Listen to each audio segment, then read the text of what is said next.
¿Cuántos escucharon la predicación? ¿Habéis podido repasarla esta semana? No me mintáis, ¿eh? Porque ahí vienen las veces que uno ve el vídeo. Y si hay 3 y levanta la mano 100, hay un problema.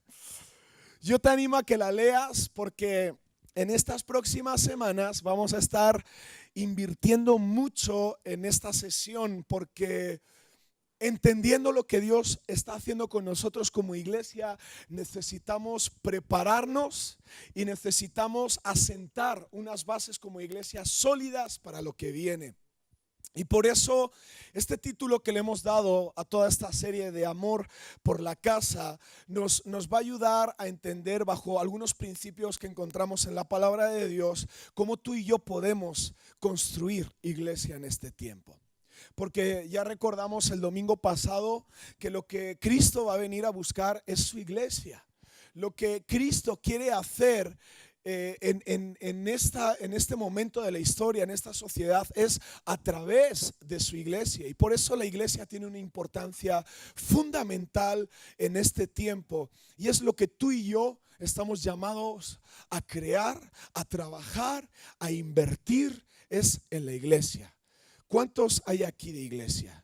¿Cuántos son la iglesia aquí? Todos, amén. Ok, vamos a leer Apocalipsis capítulo 2. Escribe al ángel de la iglesia en Éfeso: el que tiene las 7 estrellas en su diestra, el que anda en medio de los 7 candeleros de oro, dice esto: yo conozco tus obras y tu arduo trabajo y paciencia, y que no puedes soportar a los malos, y has probado a los que se dicen ser apóstoles y no lo son, y los has hallado mentirosos. También sé que has sufrido y has tenido paciencia y has trabajado arduamente por amor de mi nombre y no has desmayado. Pero tengo contra ti algo, que has dejado tu primer amor. Recuerda por tanto de dónde has caído y arrepiéntete y haz las primeras obras, pues si no, vendré pronto a ti y quitaré tu candelero de su lugar, si no te hubieres arrepentido. Pero tienes esto, que aborreces las obras de los nicolaítas, los cuales yo también aborrezco. Así que el que tiene oído, que oiga lo que el Espíritu dice a la iglesia. Al que venciere le daré a comer del árbol de la vida, el cual está en medio del paraíso de Dios. Es impresionante estas palabras, porque nos lleva a una reflexión a la cual me gustaría que pudiésemos ocupar unos segundos de esta mañana, reflexionar tú y yo. Cuando hablamos sobre nuestro primer amor, cuando hablamos sobre ese momento en nuestra vida donde conocimos de Dios, fuimos cautivados por Él profundamente, ¿qué empezó a ocurrir en nuestra vida? Algunos empezaron a apasionarse por estudiar la palabra de Dios. Otros empezaron a soñar y se veían sirviendo al Señor en algún ministerio, avanzando con Él. Otros ocupaban horas y horas y horas en la presencia de Dios a orar. Otros se comían el mundo y se pasaban la vida tratando de ver qué podían hacer para el Señor. ¿Alguien sabe de lo que le estoy hablando? ¿Verdad? Nos damos cuenta que una de las cosas que se produce en el ser humano y que llevamos en nuestras entrañas como algo normal o como algo en lo cual así somos y ya, es que tendemos a profesionalizarnos en las cosas o tendemos a hacer de las cosas una rutina en nuestra vida, en lo que incluimos el evangelio. Y nuestro evangelio empieza a ser un evangelio rutinario, y en la rutina ocurren cosas buenas también. En la rutina ocurre lo siguiente: empezamos a saber qué es lo que tenemos que hacer. En la rutina, como dice en este escrito, podemos aprender a soportar a los malos, podemos tener la capacidad de trabajar arduamente, podemos ser sensibles a las mentiras del diablo, y aquellos que se dicen ser cosas, vemos y tenemos discernimiento para ver que realmente no es de Dios. Podemos crear de una manera rutinaria iglesia, pero la rutina empieza a destrozar, a demoler, a destruir lo que es el primer amor en nosotros. Tratando de pasar este escrito a nuestra vida personal, lo podríamos comparar a nuestra relación matrimonial, por ejemplo. Rutinariamente sabemos que cuando te despiertas por la mañana tienes que saludar a tu esposa. Hola, ¿cómo estás? Bien, ¿cómo estás tú? Bien, también. Nos levantamos, algunos servimos nuestro café rutinario, es lo primero que hacemos. Otros van al bañito a su primer pipí, otros yo qué sé, se quitan las legañas, otros, en fin, todos tenemos una rutina. Si te das cuenta, hay patrones que repetimos sin pensar, ¿cierto o no? Las esposas, ¿es cierto? Tienen manías ya vuestros esposos de viejos, pero es que son viejillos ya, tenéis que entenderles. Las esposas también tenéis vuestras rutinas, no os creáis. Mi esposa lo primero que hace es mirarse al espejo. Yo digo, ¿estará viendo a alguien ahí?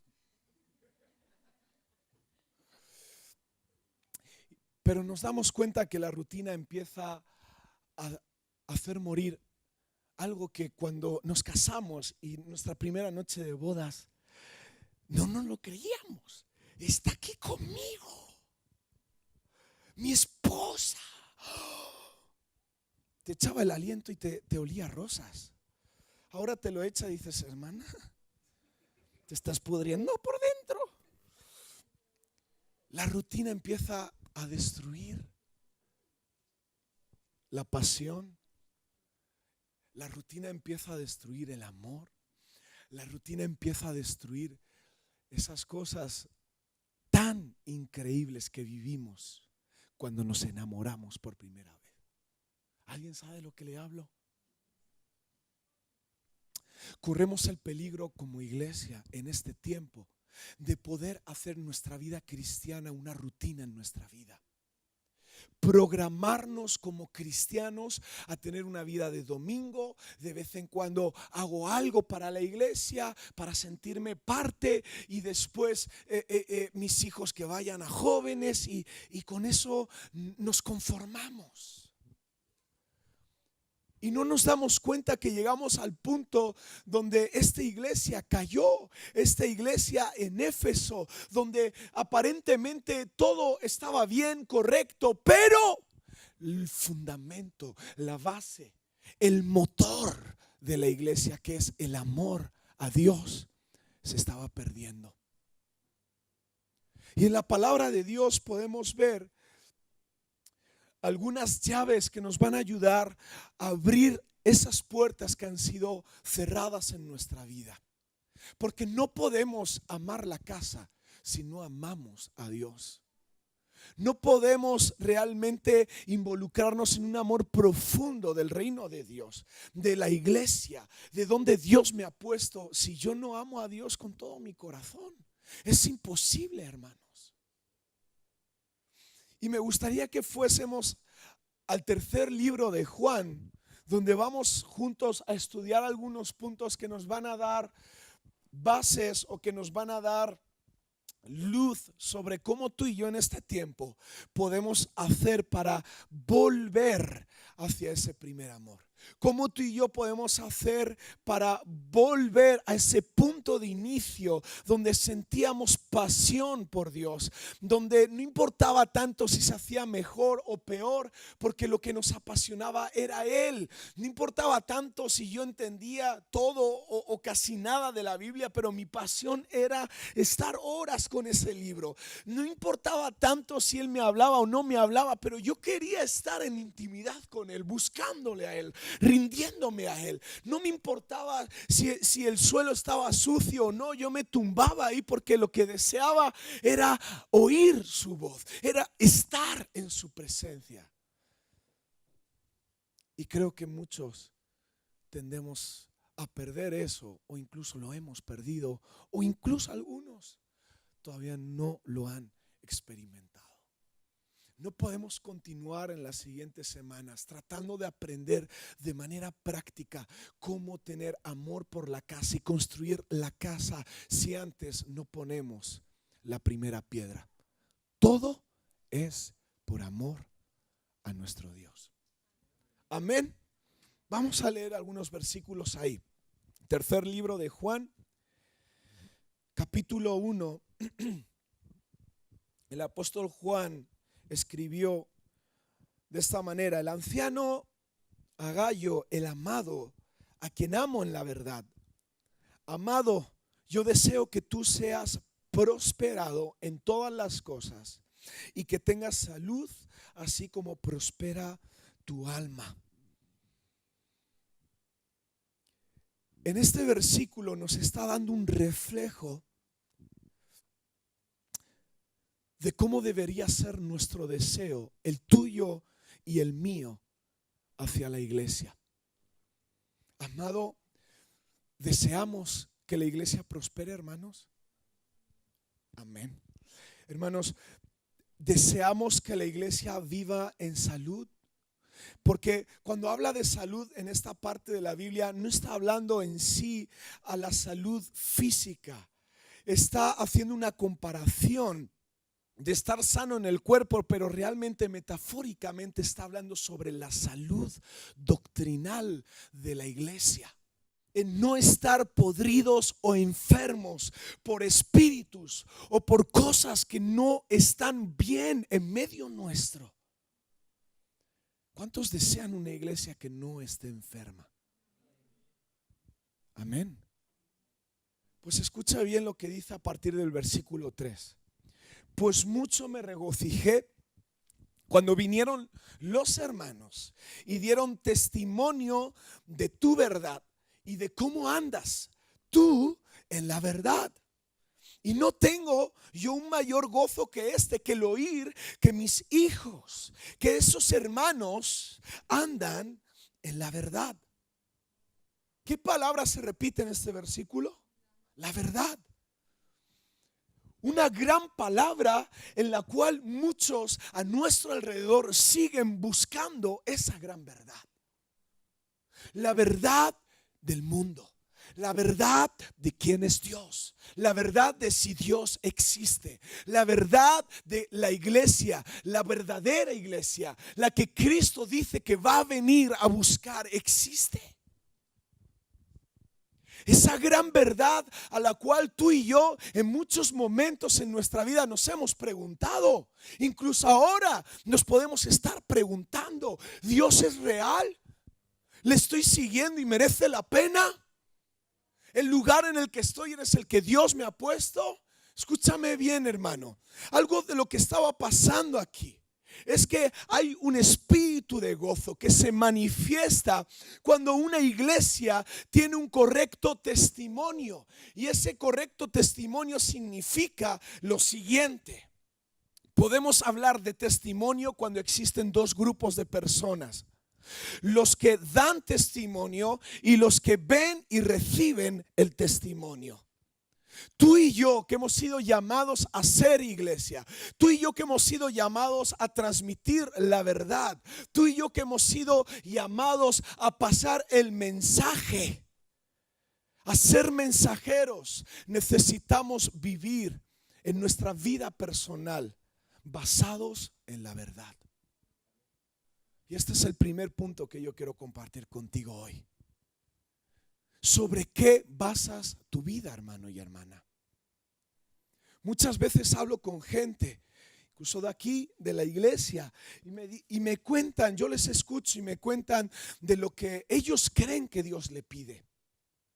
Me cuentan de cómo ellos creen que deben dirigir sus vidas en ciertas áreas. Y muchas veces me choca ver y oír que muchas de las cosas que me dicen no van acordes a la verdad absoluta, que es la verdad de Cristo. Y muchas veces vivimos por nuestros argumentos, decidimos por nuestros argumentos. De alguna manera tenemos metida en nuestra propia verdad y vivimos por nuestra propia verdad, ignorando la verdad de Dios. No podemos amar al Señor si no aprendemos a vivir en su verdad.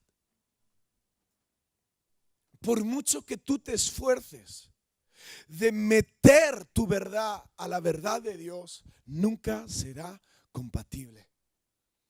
Mucho que tú luches por tratar de doblar el brazo a Dios sobre ciertas áreas de tu vida, nunca conseguirás hacer eso, porque Dios tiene su verdad, y si tú no te amoldas a su verdad, entonces tú no eres alguien de buen testimonio. ¿Y sabes lo que necesita esta humanidad?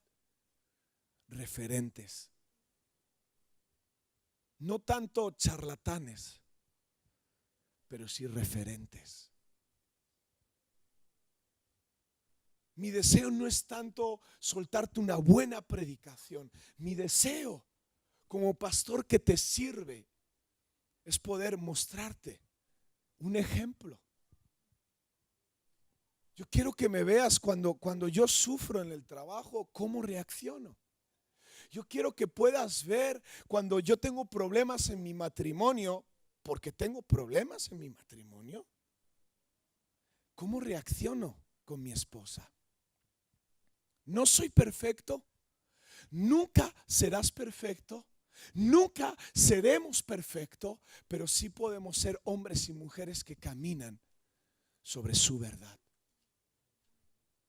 Y yo he aprendido en mi vida algo y sigo practicando y aprendiendo, que es lo siguiente: someto siempre mi vida a la voluntad de mi Dios. Someto mi cultura a la cultura de Dios.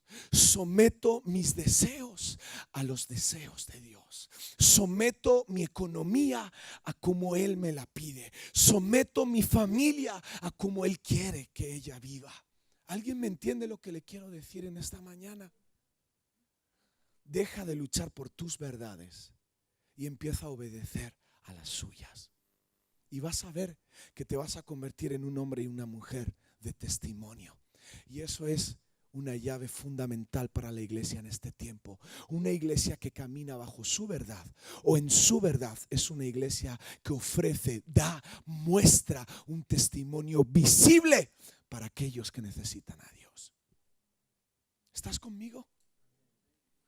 Punto número 2.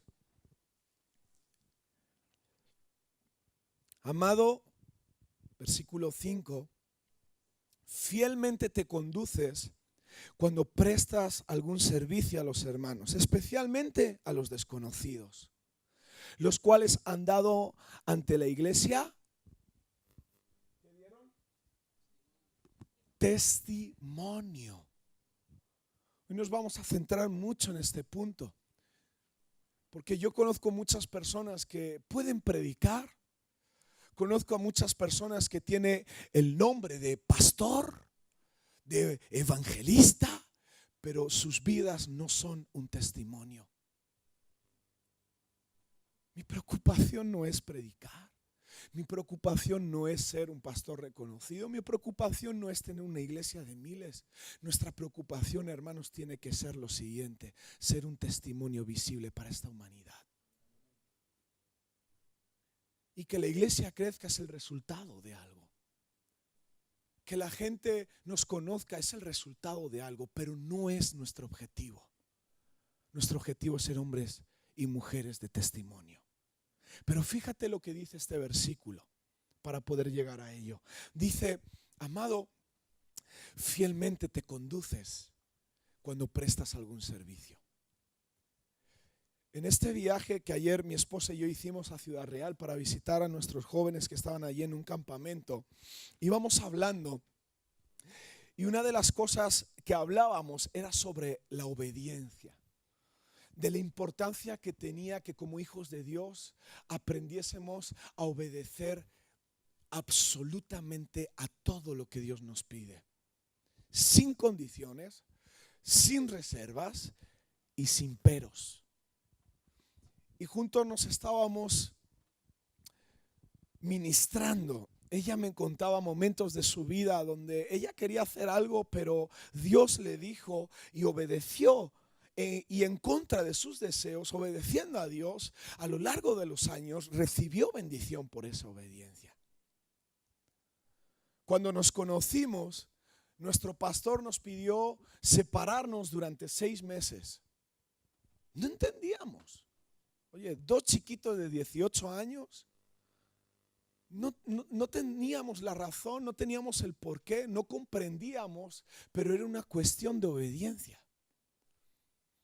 Y podíamos hablar de lo que nuestro matrimonio es hoy, de lo que nuestra vida es hoy. Y nos damos cuenta que en momentos de nuestra vida donde obedecimos, recibimos una bendición por ello. Y no me quiero centrar en el tema de la obediencia, porque este versículo nos está hablando sobre la fidelidad en nuestro servicio. Pero quiero llegar a ese punto.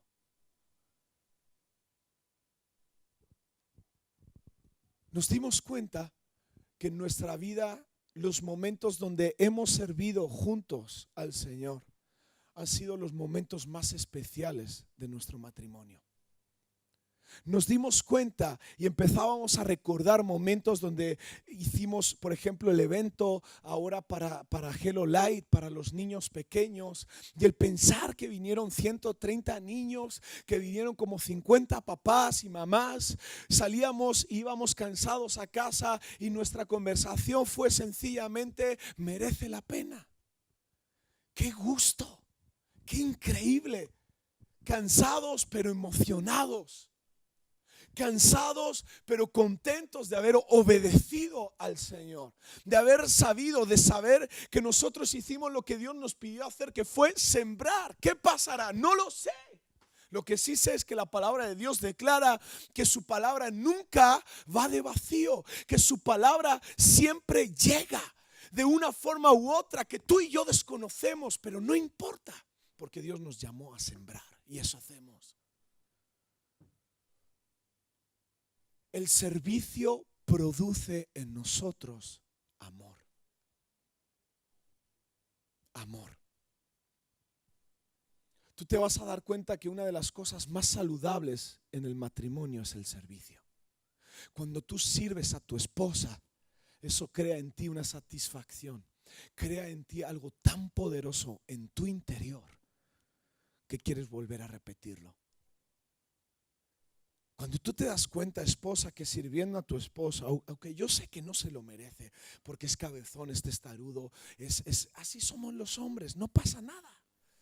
Somos cabezotas. Pero cuando le sirves, hay tanto poder en eso. El servicio, hermanos, es poder. El servicio, hermanos, nos enamora. Pero el servicio, muchas veces no nos damos cuenta de lo siguiente: es algo que no nos sale siempre natural. Hay que esforzarse para ello. Y por eso en este versículo habla de que este hombre era fiel en su servicio. ¿Sabes por qué está aquí esta palabra de fidelidad? Porque tú y yo ya de por sí naturalmente no nos nace ser fieles. ¿Estáis de acuerdo conmigo? Nos tenemos que esforzar para ser fieles. Cuando tu esposo sale de casa y ve todas esas jovencitas, yo sé que aquí no pasa, pero en general, yo hablo en general.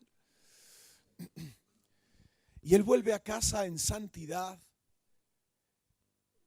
Él ha sido fiel. Y las señoritas, cuando salís de casa y veis a esos hombretones de gimnasio, más o menos como yo, y volvéis a casa y habéis sido fieles, sois mujeres fieles. La fidelidad se trata de cerrar brechas. La fidelidad se trata de vencer al diablo. La fidelidad se trata de hacer lo que es correcto.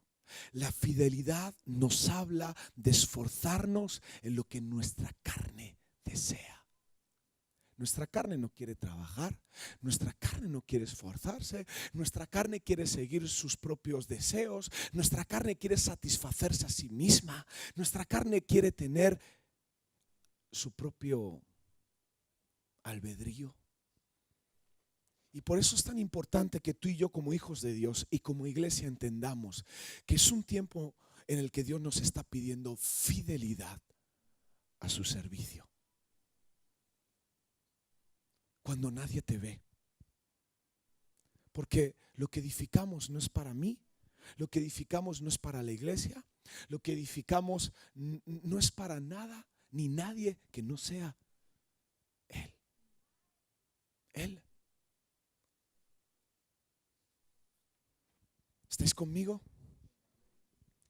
Hermanos, especialmente a los desconocidos, especialmente aquellos que todavía no han descubierto la verdad, especialmente aquellos que todavía están vagando sin un rumbo, especialmente aquellos que todavía no han conocido la luz y que viven en tinieblas, especialmente a ellos, hermanos.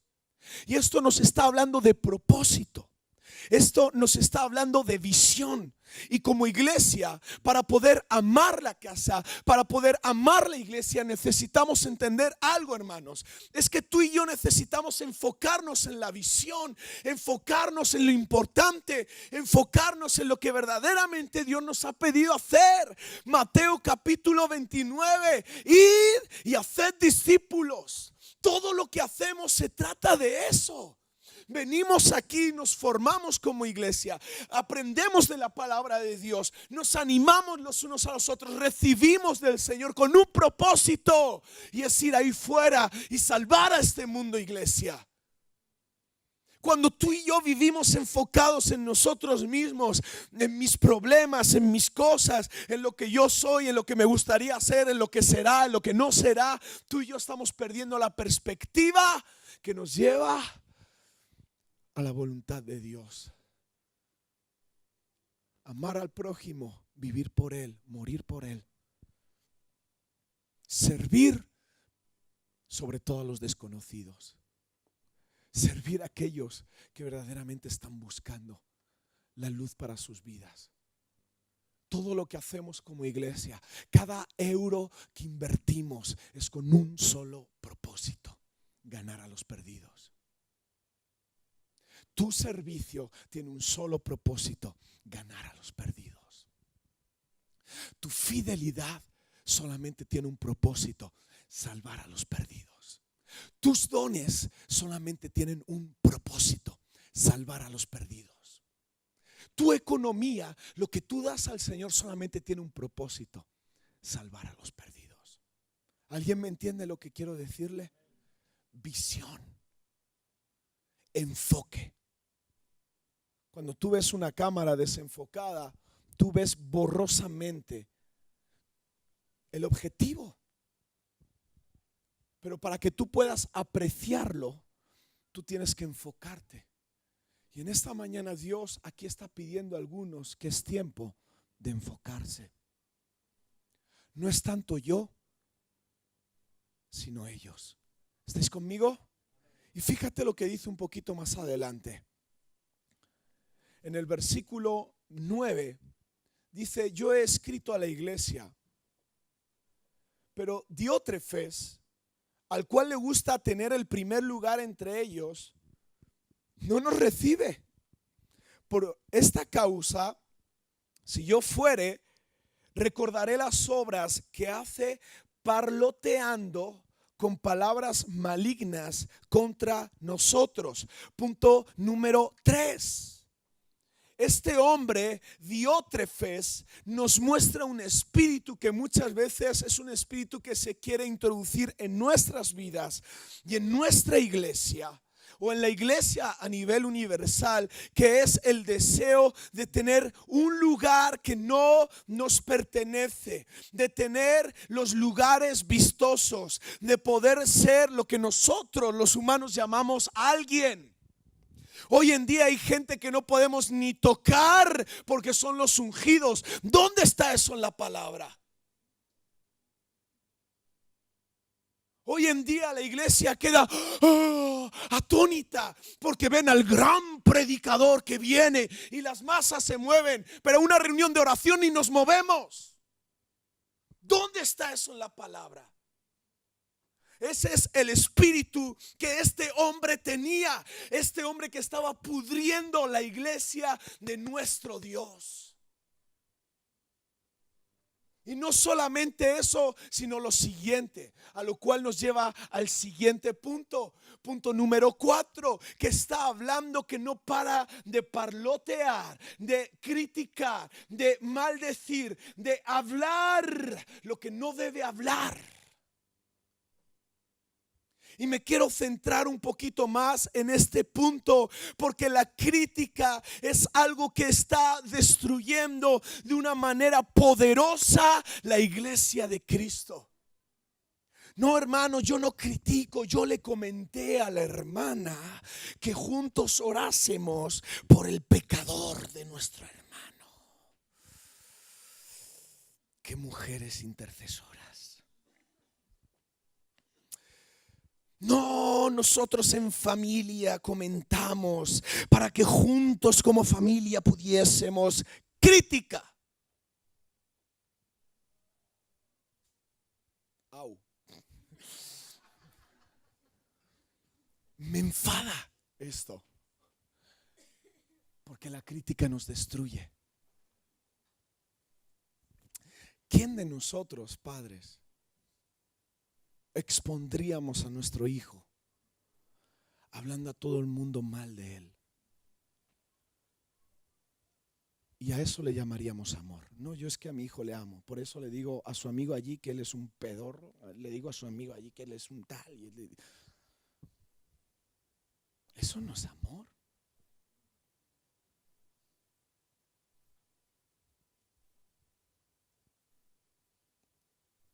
Y empezamos a eclipsar ese espíritu con palabras cristianas,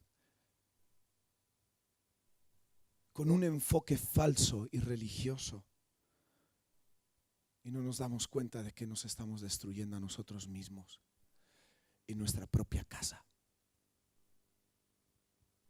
Dice la palabra de Dios: si alguien tiene algo en contra de su hermano, que vaya y que lo confronte con amor, para que juntos salgan de ese problema y sigan con fuerza hacia lo que Dios tiene para ellos. ¿Por qué no practicamos eso? Yo me enteré esta semana, alguien habló de mí. Gloria a Dios. Molesto a alguien. Pero también dije: fuera de este lugar. Porque ese es el espíritu de Jezabel, que viene y ahí está. Y parece que no, pero estamos siendo seducidos y embrujados por ese espíritu. Iglesia, no lo permitamos. ¿Qué dices de mi hermano? Ok, vamos a ir con él y vamos a arreglar esto. No, yo te lo digo a ti para que ores. No. Vamos a ir con él y vamos a arreglarlo. Ay, pues no se te puede decir nada. Claro que no. Y la próxima vez, largo de aquí.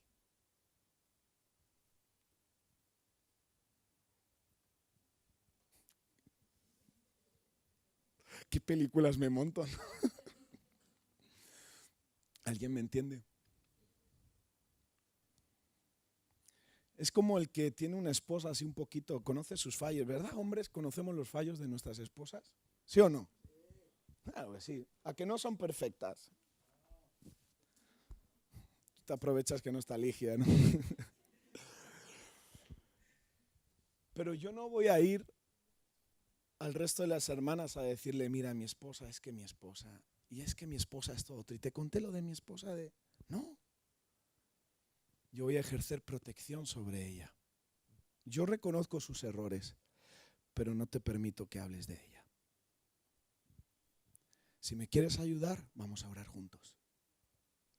Pero cállate. Qué silencio.